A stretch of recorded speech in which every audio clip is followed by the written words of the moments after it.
안녕하세요. 저는 우리 아이 맑음 연구소 김현진입니다. 저는 지금 현장에서 아이 발달장애나 정서장애를 가지고 있는 아이들과 만난 지 15년 정도 되는 놀이치료사입니다. 저는 오늘 어머님들과 함께 이야기 나누고 싶은 주제는 기질육아라는 주제로 이야기를 나눠보려고 합니다. 제가 강의를 할 때 어머님들께 가장 많이 드리는 질문 중에 하나가 아이들 생각은 얼마나 많이 하시는지를 많이 여쭤봅니다. 여러분들은 아이 생각 많이 하시나요? 저는 지금 초등학교 자녀를 키우고 있는데 하루 종일 하는 게 아이 생각인 것 같아요. 우리 아이는 어떤 걸 먹이면 좋을까? 우리 아이 어떤 옷을 입히면 좋을까? 우리 아이 학원은 어떤 학원을 보내면 좋을까? 이런 객관적인 것에 대한 생각을 많이 하는데요. 오늘은 아이 생각, 이 좀 주관적인 이야기를 한번 나눠보려고 합니다. 우리 아이는 어떤 사람일까? 우리 아이는 어떤 생각으로 이루어져 있는 아이일까? 하는 조금 주관적인 부분에 대해서 어머님들과 함께 이야기 나눠보려고 합니다. 그 이야기를 나눠볼 때 가장 좋은 주제가 바로 기질이라는 것인데요. 여러분 혹시 기질이라고 들어보셨나요? 최근 한 육아 상담에서 5, 6년 사이에 이 기질이라는 주제가 굉장히 핫했는데요. 저는 이 기질이 아이와 엄마인 나 자신을 이해하는데 아주 좋은 주제라고 생각을 합니다. 기질이 뭐라고 생각하시나요? 기질의 정의는 타고난 성격적 특성이라고 합니다. 이 타고난 성격적 특성, 이 세 가지의 단어 중 가장 중요한 게 뭐라고 생각하시나요? 저는 여기에서 항상 타고난을 말씀드리는 겁니다. 왜 타고난이라고 생각하시냐면요. 사실 한국 사회에서는 아이가 무언가 잘못했을 때, 아이가 좀 아플 때 굉장히 부모 탓을 많이 하는 문화가 있어요. 우리 아이가 넘어진 게 엄마가 제대로 돌보지 못해서, 우리 아이가 감기 걸린 게 엄마가 제대로 관리를 못해서, 특히 발달장애가 있거나 정서장애가 있는 우리 아이들 같은 경우에는 어머님들이 내가 임신했을 때 우리 아이를 조금만 더 잘 돌보면 어땠을까 하는 그런 죄책감이랑도 많이 연결되어요. 근데 사실 그거는 육아에 정말 도움이 되지 않는, 저는 쓸데없는 시간들을 소비하는 것이 아닐까 하는 생각을 많이 하는데요. 근데 기질이라는 것을 알게 되면 여러분, 아이가 타고난 성격적인 특성에서부터 어려움이 있었다 라고 생각을 하기 때문에 아이를 이해하는데 아주 큰 도움이 된다고 생각을 합니다. 근데 여러분은 기질에 대해서 얼핏 들어본 적은 있으시겠지만 기질이 사실 뭔지 모르는 분들이 많아요. 그래서 오늘은 기질에 대해서 배워보려고 합니다. 기질에서는 이렇게 세 가지 모형이 있는데요. 이 세 가지 모형이 우리나라에서 가장 오래된, 가장 잘 알려진 기질 모형이에요. 이 기질 모형에는 이 세 가지가 있습니다. 첫 번째는 느린 기질, 두 번째는 까다로운 기질, 세 번째는 쉬운 기질이라고 해서 순한 기질을 이야기하죠. 그래서 보통 아이들이 어떤 행동을 할 때 이 아이 참 순하다, 이 아이가 참 좀 까다롭다, 이 아이는 좀 느리네 라는 이야기를 아마 많이 들어보셨을 것 같아요. 그런데 여러분의 아이는 이 기질에서 어디에 속한다고 생각하시나요?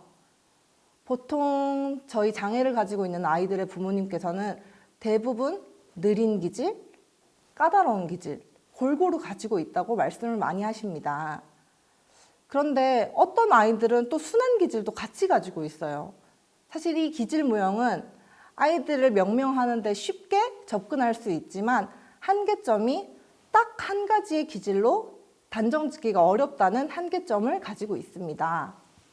아이들은 부모님에게 오기 전부터 기질이라는 블록을 가지고 세상에 옵니다. 이 기질이라는 블록은 여러분 레고 만들어 보셨나요? 그 레고에 보면 빨간 블록도 있고 파란 블록도 있고 여러 가지 색깔 블록이 섞여 있는 형태로 엄마 아빠에게 오게 되는 거죠. 그럼 이 블록을 아이들이 태어나기 전부터 이걸 선택해서 저희 가정에 오게 된 거예요. 근데 이걸 어떻게 선택하고 아이들마다 다 각자 다른 기질을 가지고 태어나는데 어떻게 아이들은 다 이런 모양을 선택을 했을까 했을 때 기질은 유전적인 속성이 아주 강합니다. 그래서 아이들이 태어나기 전부터 부모와 비슷한 블록을 골라서 담아 저희에게 태어나는 거라고 말씀드리고 싶어요. 그래서 아이들이 아빠의 어떤 기질적인 요인과 엄마의 기질적인 요인을 골라서 아이가 선택해서 저희 가정에 오게 되는 거죠. 그런데 여기 슬라이드를 보시면 A라는 아이가 있고 B라는 아이가 있어요.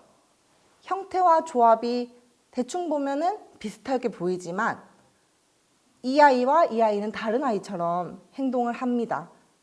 왜냐하면 아이마다 가지고 온 기질 블록은 다 다르기 때문이죠. 그래서 우리가 아이들을 생각했을 때 어린이집에 가게 되면 아이들이 새로운 사람이 왔을 때 선생님 반가워요 하면서 뛰어가는 친구가 있는가 하면 어떤 새로운 사람이 왔을 때 불안한 자극이라고 생각해서 뒤로 숨는 친구가 있어요. 그 행동은 아이들이 가지고 온 기질 조합이 다르기 때문에 행동하는 양상이 다르게 나타나는 것으로 이해해 주시면 좋을 것 같습니다. 그리고 우리가 기질을 이야기할 때 항상 같이 이야기하는 주제가 하나 더 있는데요. 그것은 기질, 그리고 성격입니다. 이 두 개는 같은 것일까요? 다른 것일까요? 여러분은 어떻게 생각하시나요? 사실 이 기질이랑 성격은 비슷하지만 다른 단어인데요. 제가 아까 여러분께 기질을 레고 블럭이라고 말씀을 드렸지요. 우리가 레고 블럭이 저희한테 처음 사서 왔을 때 그 상자를 열어보면 기질 하나하나 재료가 들어있는 거예요. 그런데 우리는 레고 블럭을 산 이유가 이거를 그냥 집에다가 두려고 사는 게 아니라 어떤 형태의 모양을 만들기 위해서 사는 것이죠. 그래서 기질이라는 블록으로 성격이라는 작품을 만든다고 생각해 주시면 좋습니다. 하지만 우리 아이들이 레고 블록을 들고 와서 이렇게 예쁜 모양으로 성을 만들었어요. 하지만 이 성 모양으로 평생을 살아가는 것이 아니라 아이가 환경에 맞게 다시 그 기질 블록들을 부셔서 또 다른 성격 모양을 만들 수 있다는 거예요. 그래서 어머님들도 한번 생각해 보셨을 때 나는 초등학교 때 성격은 이랬는데 지금은 성격이 조금 달라졌어 라고 생각하시는 부분이 우리가 기질이라는 블록은 변하지 않지만 성격이라는 것은 얼마든지 변할 수 있다. 이렇게 이해해 주시면 좋을 것 같습니다. 그러면 기질은 어떻게 성격이 될까요? 바로 기질은 환경과 만나서 성격의 형태가 되는 겁니다. 사실 제 이야기를 해보자면 저는 어린 시절 아주 말갈량이었거든요. 근데 말갈량이었지만 저희 어머님, 아버님은 저의 모든 것을 좀 인정해 주시면서 사랑으로 많이 돌봐주셨던 것 같아요. 근데 그런 부모님이라는 환경을 잘 만나서 지금은 현장에서 아이들을 만나고 어머님들을 만나고 즐겁게 사람들을 만나면서 소통하는 성격을 가진 사람으로 성장할 수 있었다고 생각합니다. 하지만 환경이 어렸을 때는 부모의 환경이 크지만 커가면 커갈수록 새로운 환경들을 만나게 되죠. 예를 들면 또래 관계, 학교, 그리고 더 나아가서는 결혼해서 배우자가 될 수도 있고요. 시댁, 그리고 저희가 일하게 된다면 직장 생활, 모든 환경에서 성격은 다르게 변할 수 있다는 것을 이해해 주시면 좋을 것 같습니다. 그렇다면 우리가 기질과 성격이 이렇게 다르다는 걸 알게 되었어요. 그럼 여기에서 제가 항상 어머님들께 기질이 뭔지 알겠고 성격이 뭔지 알겠어요. 그런데 그건 알겠는데 부모의 역할은 무엇인가요? 라고 어머님들께 항상 질문을 드립니다. 그러면 어머님들이 대부분 현장에서 한숨을 많이 쉬세요.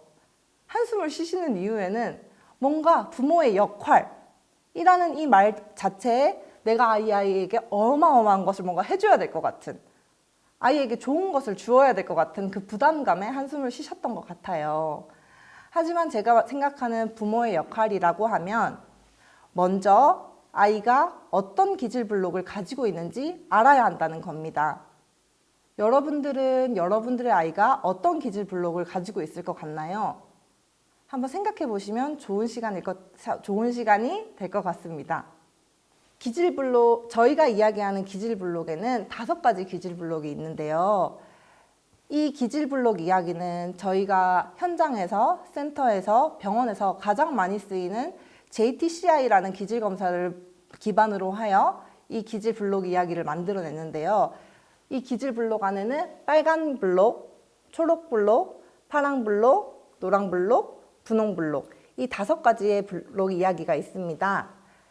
이 이야기를 다시 잘 들어보시고 우리 아이가 어떤 블록이 많이 있는 아이인지, 어떤 블록은 좀 적게 있는 아이인지 그런 것들을 비교해 보시고, 또 엄마인 나는 어떤 블록이 많은 사람인지, 또 어떤 블록이 적은 사람인지를 생각해 보시면 아이와 나의 차이, 그리고 우리 아이를 조금 이해하는 데 도움이 될 수 있을 거라고 생각합니다. 이번 슬라이드를 보시면 이렇게 아이들이 예쁜 색깔 조합으로 이루어져 있는 모습을 볼 수 있어요.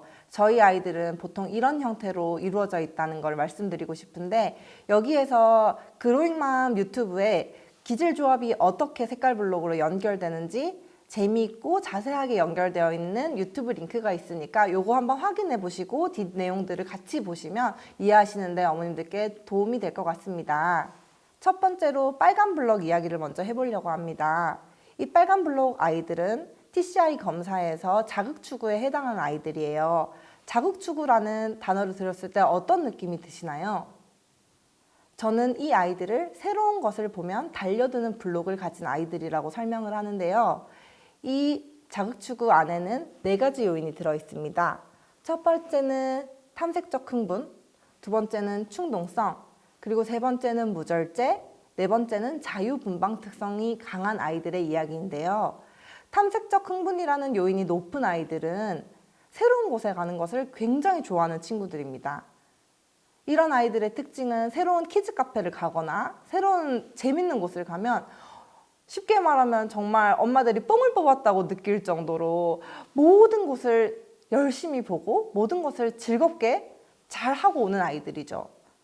두 번째는 충동성이 높은 아이들의 특징은 뭔가 자기가 해야 되겠다는 생각이 들면 행동으로 즉각적으로 옮기는 아이들이에요. 그래서 이런 형태의 아이가 성인이 되면 저는 이제 어머님들 중에서도 충동 구매를 자주 하시는 어머님들이 있는지 여쭤보는데요.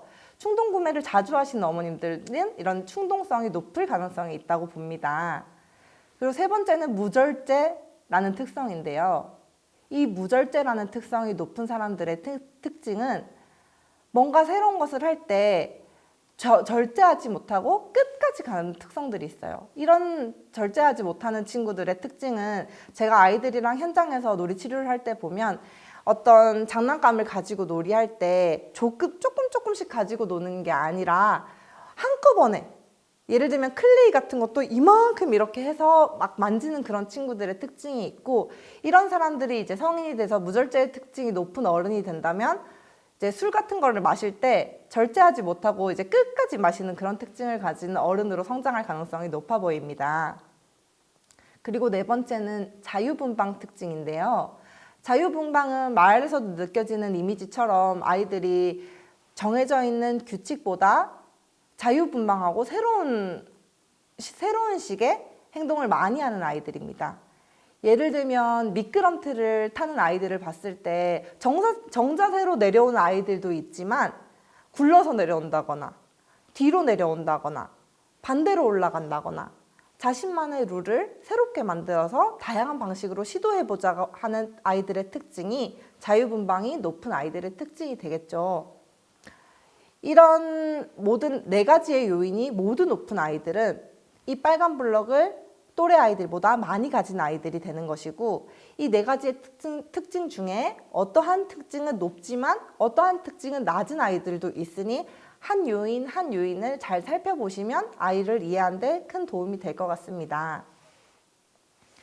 두 번째는 위험 회피인 파랑 블록 이야기인데요.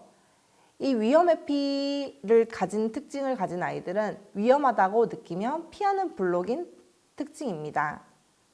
이 친구들 안에는 4가지 특징이 있는데요.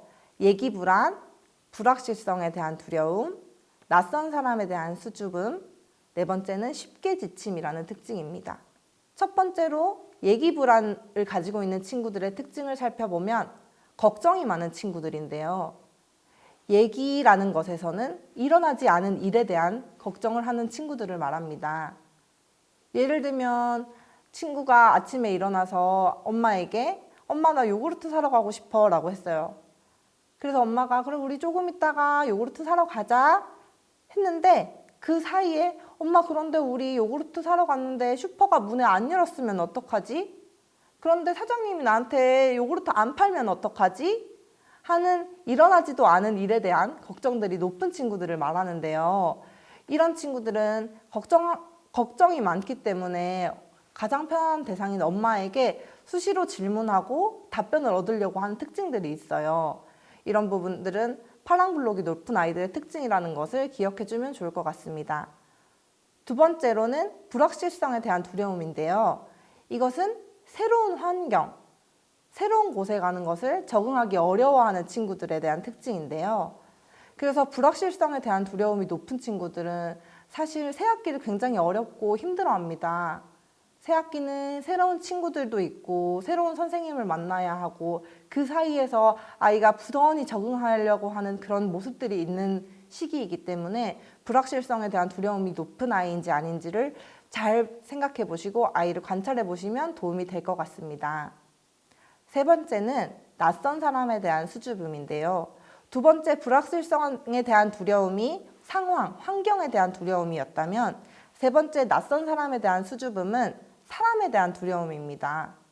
그래서 아이들이 어렸을 때 인사를 안 하고 부모님 뒤에 숨거나 모르는 척하거나 하는 것이 아이가 예의가 없어서 그런 것이 아니라 기질적으로 위험 회피가 높은 친구들은 낯선 사람을 불안한 자극으로 인식하고 그 위험을 회피하기 위해서 엄마의 뒤에 숨거나 안전한 장소로 이동하려고 하거나 하는 모습을 보일 수 있기 때문에 우리 아이의 이런 행동이 우리 아이의 이런 파란블록, 위험 회피에 관련된 요인인지를 한번 살펴보시면 좋을 것 같습니다.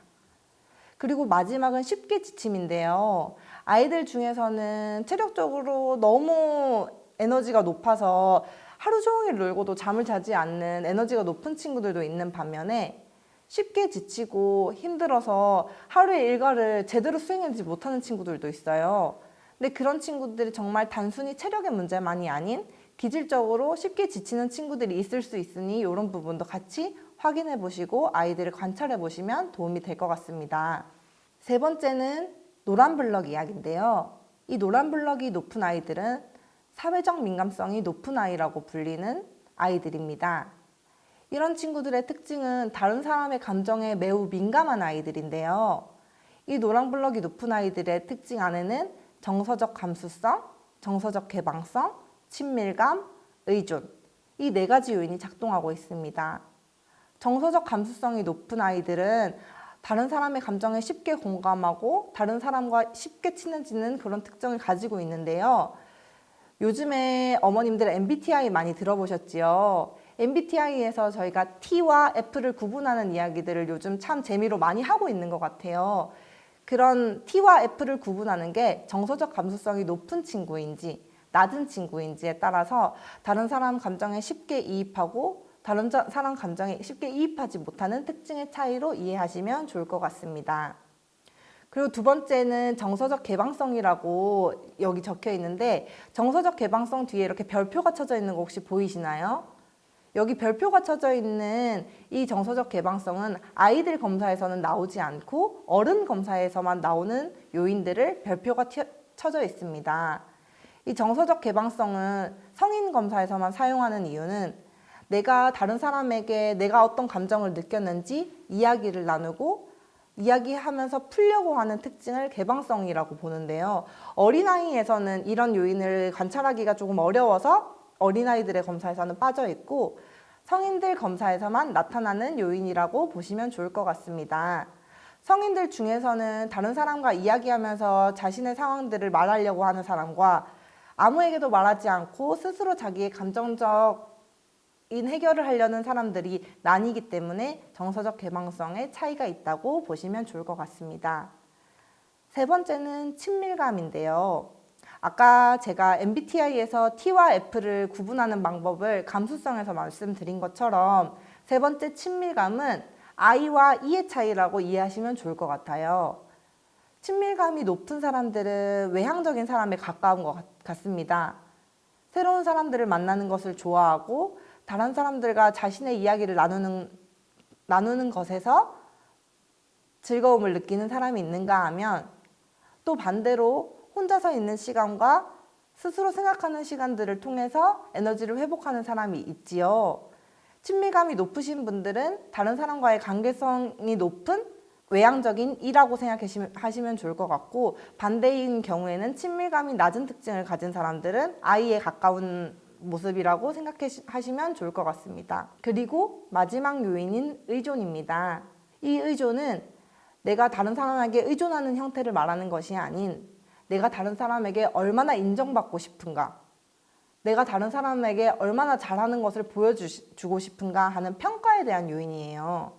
그래서 아이들 중에서는 어떤 것을 만들고 선생님 저 이거 잘했죠? 선생님 이거 저 멋지죠? 이렇게 받으려고 하는 친구들이 의존의 특징이 높은 모습을 볼 수 있는데요. 근데 이것이 비단 학교나 치료실, 주변 사람들뿐만이 아닌 친구들에게도 이제 영향을 받기 때문에 친구들이 부정적인 평가를 할 때 굉장히 자존감이 많이 떨어지고 크게 영향을 받는 친구들이 의존이 높은 아이들의 특징입니다. 네 번째는 분홍색 블록 이야기예요. 이 친구들은 인내력이 높은 아이들입니다. 인내력이 높은 친구들을 파고들면서 몰두하는 블록이라고 저희가 이야기를 하는데요. 이 친구들 안에는 근면, 끈기, 성취지향, 완벽주의, 이 네 가지 요인들이 작용하고 있습니다. 첫 번째 근면에 대한 이야기는 앞에서 정서적 개방성과 같이 별표가 붙어 있는 것처럼 어린들에서만 해당하는 요인입니다. 이렇게 근면이 높은 사람들은 처음 시작하는 스타트를 잘 끊는 사람을 이야기하는데요. 저희가 예전에 근면성실하다는 이런 이야기 많이 들어보셨지요. 그런 것처럼 뭔가 내가 해야 되겠다고 마음을 먹고 바로 시작할 수 있는 그런 사람들을 근면이 높은 사람들이라고 합니다. 하지만 반대로 근면이 낮은 특징을 가지고 있는 사람들은 뭔가 내가 해야 되겠다고 마음은 먹었지만 행동으로 옮기기에 시간이 걸리시는 분들이 있지요. 그런 분들은 근면이 조금 낮을 가능성이 높아 보입니다. 두 번째는 끈기에 관련된 요인입니다. 끈기라고 하면 저희가 생각했을 때 내가 하는 것을 마음을 먹고 그거를 오랫동안 지속하는 것에 대한 이야기인데요. 저희 한국 사회에서는 사실 끈기가 높으면 좋다고 인식하시는 분들이 많지만, 그 끈기가 없다고 해서 공부를 못한다거나 뭔가 성취를 원하는 것을 이루지 못한다고 생각하시는 분들이 많을 것 같지만, 사실 끈기가 낮은 아이들의 긍정적인 부분을 저희가 생각해 봤을 때 끈기가 낮기 때문에 다양한 것들을 많이 시도해보고 다른 것들을 바로바로 융통성 있게 넘어가는 특징들도 같이 가지고 있기 때문에 이 요인이 좋은 것, 나쁜 것으로 구분하지 않고 우리가 같이 이해하는 부분이 중요할 것 같습니다. 그리고 세 번째는 성취지향의 특징을 가진 아이들의 이야기인데요. 성취지향이 높은 아이들의 특징은 어떤 것을 해내야겠다고 마음을 먹었을 때 열심히 하는 아이들의 특징을 이야기합니다. 이런 아이들의 특징이 높은 아이들은 열심히 해내려고 하고 학습적인 성취를 잘 이뤄내는 아이들의 특징이 있지만, 반대로 생각했을 때는 자기가 성취하지 못할 것 같으면 안 하려고 하는 특징도 함께 가지고 있습니다. 그리고 마지막으로 완벽주의에 대한 이야기인데요. 이 완벽주의에 관련된 이야기는 여러분들도 단어에서 느껴지시는 것처럼 뭐든지 완벽하게 해내려고 하는 특징을 가지고 있는 아이들입니다. 뭔가 자기가 생각하는 모양이 있으면 그 모양대로 해야 하고 그 모양대로 되지 않으면 좌절하는 특징도 같이 가지고 있지요. 저희 한국 사회에서는 이 분홍색 블록이 높은 아이들이 뭔가 쉽게 성공한다라고 생각하는 것들이 예전부터 지속되어 왔는데요. 최근에 저희가 아이를 키울 때 정말 이 변화가 트렌디하게 바뀌고 있기 때문에 뭐든지 인내를 가지고 열심히 한다고만 해서 사실 성공하는 게 아니라 분홍색 블록이 높든 낮든 아이의 자존감이 어떤지에 따라서 다르게 작용한다고 이해해 주시면 좋을 것 같습니다. 그리고 마지막으로 감각 민감성을 보는 초록 블록 이야기인데요. 이런 친구들은 오감각이 예민한 블록입니다. 이 오감각이라고 하면 촉각, 미각, 시각, 후각, 촉각, 이 모든 것들이 아이들이 예민한 친구들을 말하는 건데요. 이런 친구들이 다른 친구들보다 소리를 듣는 양이나 보는 것이나 맛으로 느끼는 것이나 냄새가 나는 것에 굉장히 예민한 특징을 가지고 있어요. 그런데 이렇게 이 친구들이 예민하다고 해서 나쁜 것이 아니라 다른 친구들보다 조금 더 창의적으로 생각할 수 있고 이걸 어떻게 표현하는지에 따라서 창의적인 사람으로 자라나는데 큰 도움이 된다고 합니다. 그리고 저희 장애를 가지고 있는 아이들 중에서는 이 초록 블록을 가진 친구들이 굉장히 많아요. 현장에서도 보면 어머님들께서 이 초록 블록 때문에 아이들을 키우는데 굉장히 어려움을 겪는 경우를 많이 봤습니다. 그런데 이 블록이 많다고 해서 아이들이 잘못 자라거나 나쁘게 자란다기보다는 우리 아이가 가진 다른 친구들에게 없는 특별하고 소중한 부분이라는 것을 인지하고 아이들을 잘 관찰하고 어떻게 표현해주면 좋은지를 잘 보시면 좋을 것 같습니다. 그리고 이 부분에서 제가 항상 어머님들과 이야기를 나누거든요. 대충 기질이라는 것 안에는 어떤 것이 들어있고 어떤 기질 블록을 가지고 있는지에 따라 우리 아이가 이런 행동을 하고 이런 행동을 하지 않는 것을 조금 이해하셨을까요? 그렇다면 우리 아이는 어떤 블록이 많고 어떤 블록이 적은 아이라고 생각하시나요? 그리고 반대로 엄마인 나는, 아빠인 나는 어떤 블록이 많고 어떤 블록이 적은 사람이라고 생각하시나요? 한번 생각해 보시면 좋을 것 같습니다. 그리고 나눌 수 있는 주변에 배우자가 있다면 이야기를 같이 나눠보시면 훨씬 더 아이를 그리고 자신인 나를 이해하는데 큰 도움이 될 것이라고 생각합니다. 그리고 이제 기질에 대해서 우리가 다 이해했지만 아이를 어떻게 다뤄야 되는지를 많이 모르시는 분들이 있으세요. 그래서 아이의 행동 다루는 부분에 대해서 살펴보고자 합니다. 첫 번째로 빨강 블록. 자구추가 높은 아이들은 어떻게 훈육해야 하는지 이 세 가지를 지켜보시면 좋을 것 같습니다. 첫 번째는 안 돼 습관이 생기지 않도록 조심해야 합니다.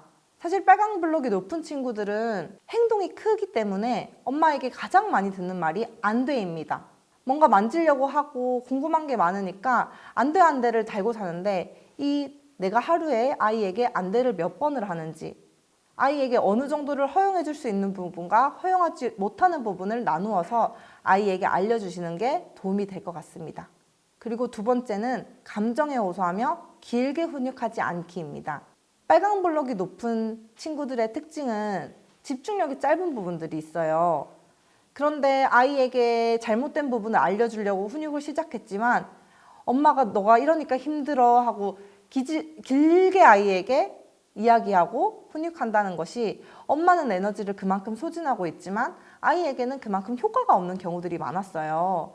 그래서 이런 특징을 높게 가지고 있는 친구들의 부모님은 감정에 호소하시면서 길게 훈육하지 않고 짧게 아이에게 알아들을 수 있는 만큼만 알려주시는 게 중요할 것 같습니다. 그리고 세 번째는 행동이 아닌 언어로 표현하도록 도와주는 것인데요. 빨강 블록이 많은 친구들은 행동으로 먼저 표현한 특징들이 있어요. 길을 걷다가도 재밌어 보이면 만지고, 길을 걷다가도 다른 친구가 가지고 있는 장난감이 예뻐 보이면 뺏고, 이렇게 행동하는 특징을 가지고 있는 친구들이 많기 때문에 아이에게 너가 그게 궁금하지만 다른 친구의 물건을 만져서는 안 돼. 너가 궁금하더라도 다른 사람에게 허락을 받고 만지는 거야. 그럼 그럴 때는 나 이거 잠깐만 빌려줄래? 나 이거 한 번만 만져봐도 괜찮아? 이렇게 다른 사람에게 묻고 행동보다 언어로 표현할 수 있도록 아이에게 모델링 해주시는 과정이 굉장히 중요합니다. 이런 부분들을 잘 기억하셔서 빨간 블록이 많은 친구들을 키우는 부모님들은 아이를 훈육하시면 도움이 될 것 같습니다. 두 번째는 위험 회피를 가진 파랑 블록 아이들을 키울 때 중요한 특징입니다. 첫 번째는 제일 중요한 게 괜찮아, 하나도 안 무서워 라는 말을 첫 번째 말로 하지 않는 것입니다. 파랑 블록이 많은 친구들은 쉽게 말하면 겁이 많은 아이들이에요.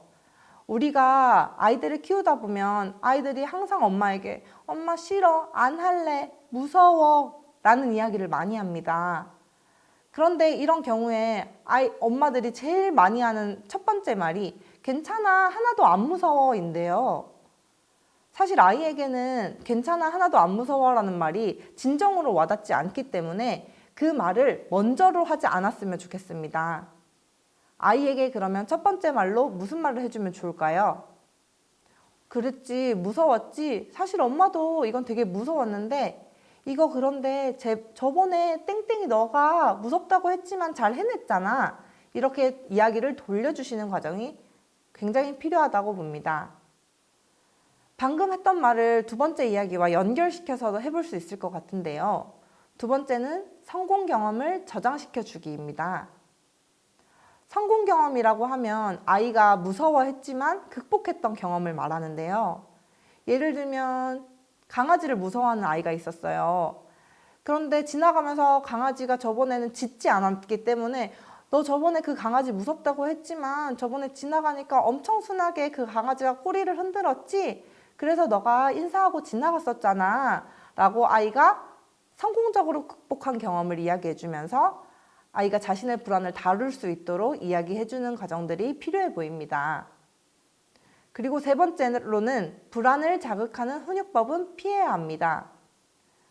모든 아이들에게 사실 불안을 자극하는 훈육법이 좋지는 않지만 특히 이렇게 파랑블록이 많고 위험회피 기질이 높은 친구들에게는 불안하게 말하면서 훈육하려 하는 것이 아이에게는 굉장한 공포심으로 다가오기 때문에 아이에게는 필요하지 않는 훈육법입니다. 그렇기 때문에 아이에게는 불안을 자극하는 표현들을 내가 하고 있는지 아닌지를 가정에서 한번 점검해 보시면 좋을 것 같습니다.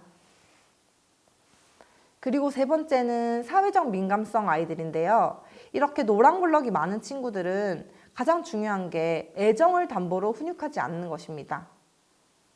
저희가 아이들을 훈육할 때 엄마도 감정적으로 변하면서 너 그러면 너 엄마 안 할 거야.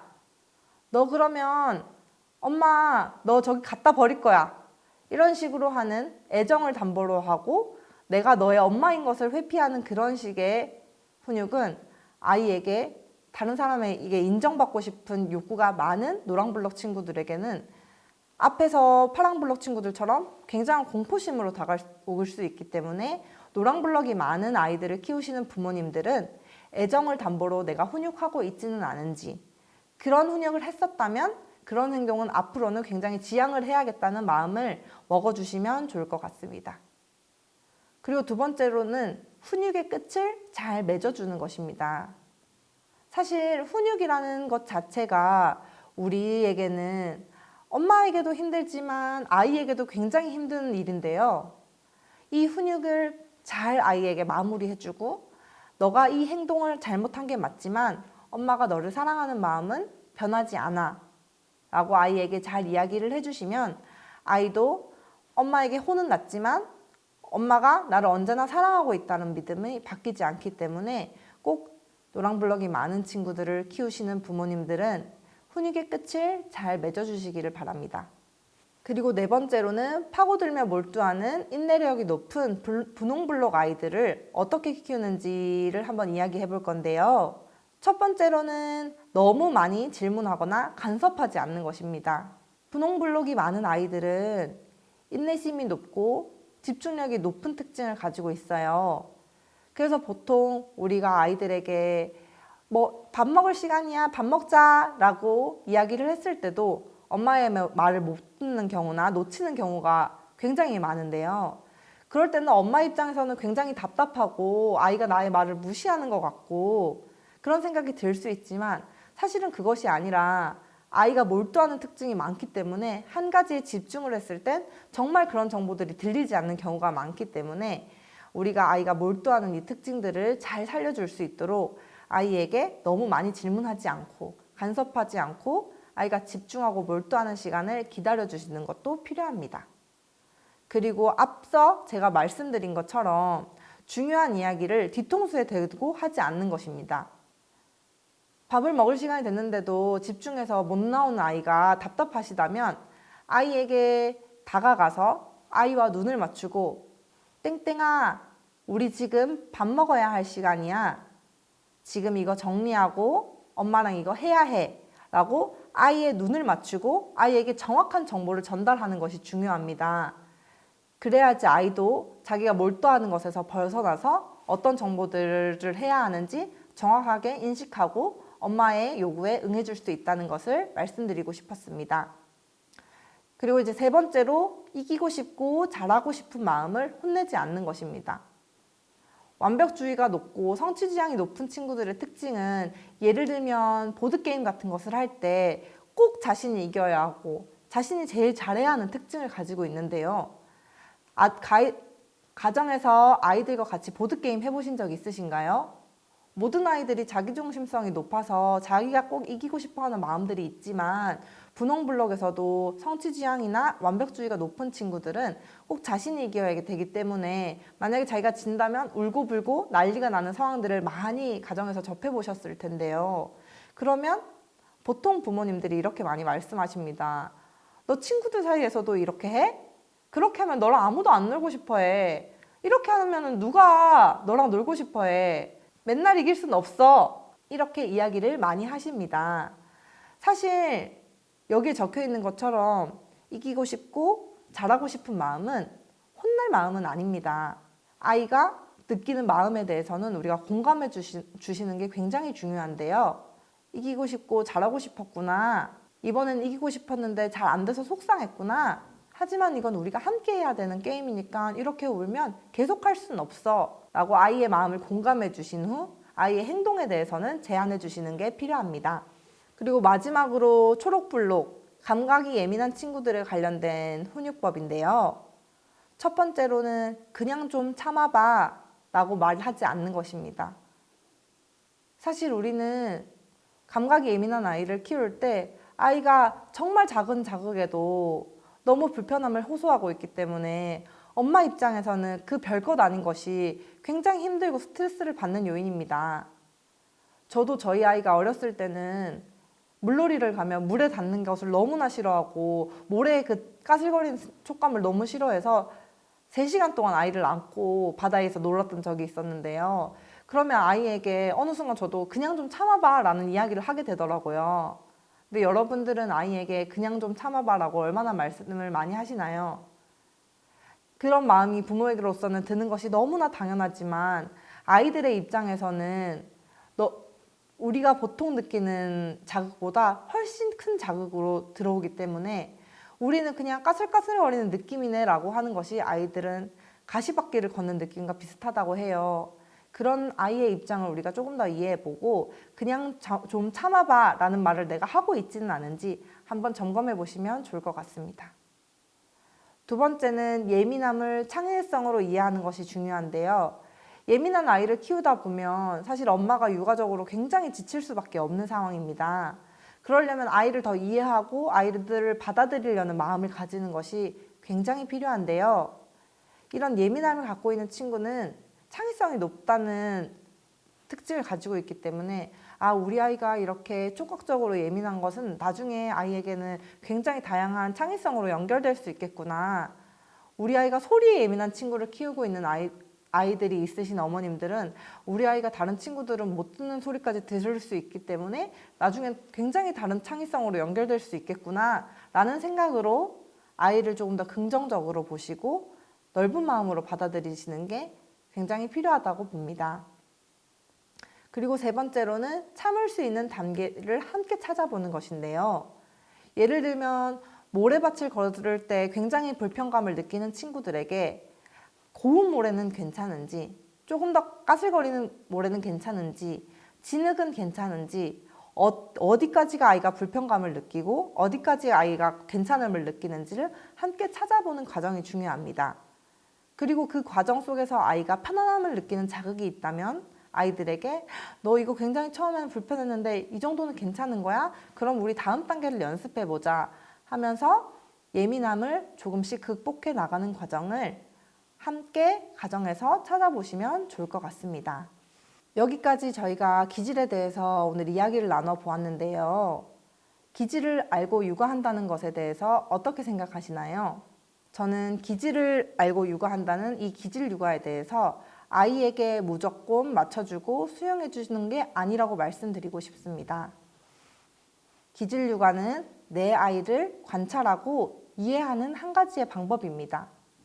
우리 아이가 무작정 불편을 호소하고 불안감을 호소했던 게 아이가 나빠서, 아이가 잘못해서, 내가 잘못 키워서 그랬던 것이 아니라 우리 아이는 파랑 블록이 많기 때문에, 우리 아이는 빨강 블록이 많기 때문에, 다른 친구들과 다른 마음의 요인을 가지고 있기 때문에 했던 행동이라는 생각을 하시면서 아, 우리 아이는 그래서 이런 행동을 했구나.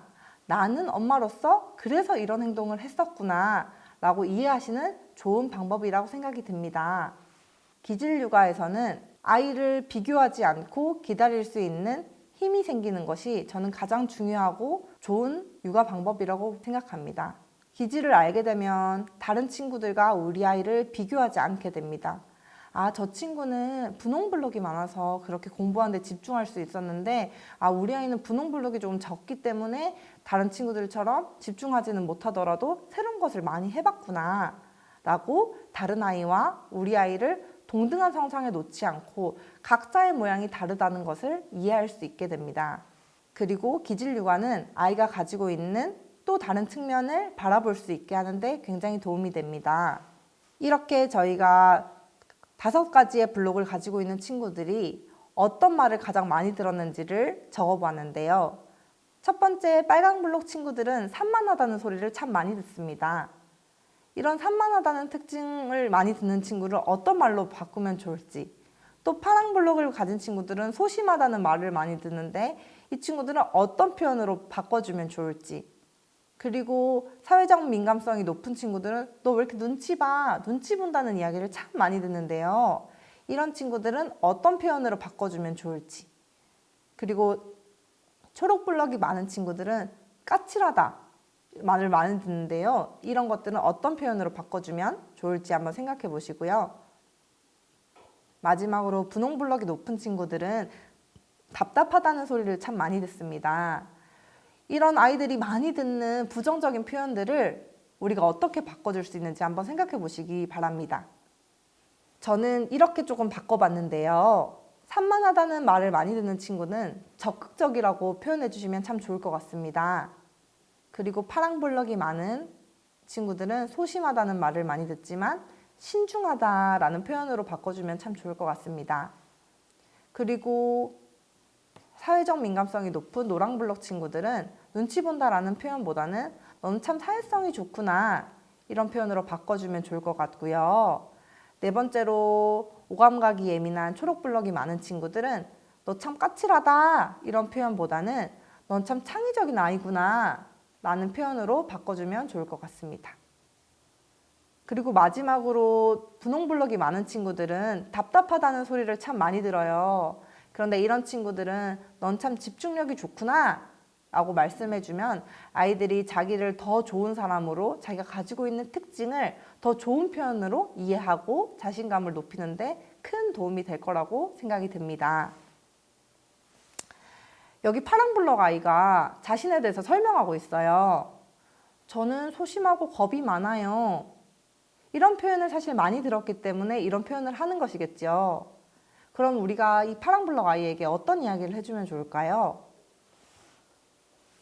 저는 이 친구에게 너는 신중해. 하지만 용기를 내야 될 때도 있지? 라고 이야기해주고 싶습니다.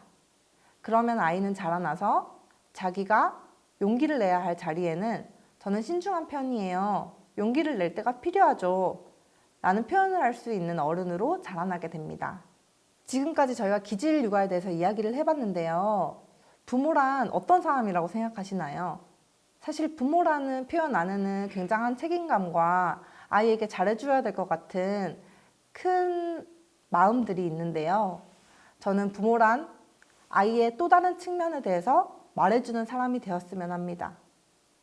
아이가 가지고 있는 어떤 특징이든 간에 가지고 있는 좋은 점을 아이에게 이야기해주고 아이가 자신이 가지지 못한 특징에 대해서 갈구하는 것이 아니라 자기가 가지고 있는 좋은 특징들에 대해서 스스로 생각하면서 그 특징을 좋은 표현으로 말할 수 있는 사람으로 자라나기를 기대하고 희망합니다. 그것은 어머님들, 아버님들, 부모님들이 가장 가까이에서 해주시면 참 좋을 것 같습니다. 여기까지 기질 육아에 대해서 말씀드렸습니다. 감사합니다.